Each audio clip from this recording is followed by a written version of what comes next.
Так, у нас, Это у нас игуана. друзья, обратите внимание, какой пациент.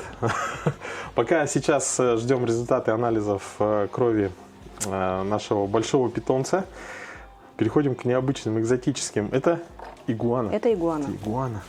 Она пришла подстричь когти.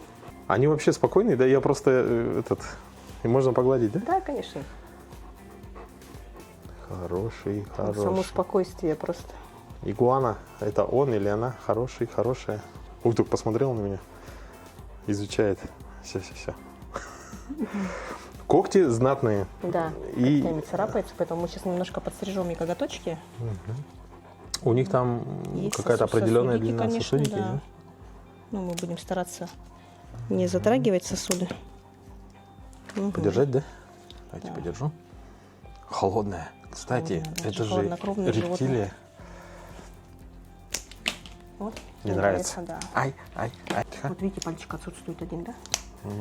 Куда-то подевался. Так.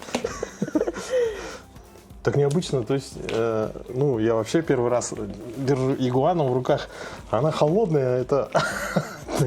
Не очень приятное, да? Да. Я в шоке. Да. Да, однозначно, не нравится ему. Ой, не знаю. То есть бывают вообще разные животные, разные задания. Да, у ветеринаров сложная профессия. Так, ну что, этому пациенту мы, соответственно, подстригли ногти. Обратите внимание, это же, считайте, как дракон, он, когда у него чешуя прямо. Родственник динозавра. И хвост, длиннющий хвост.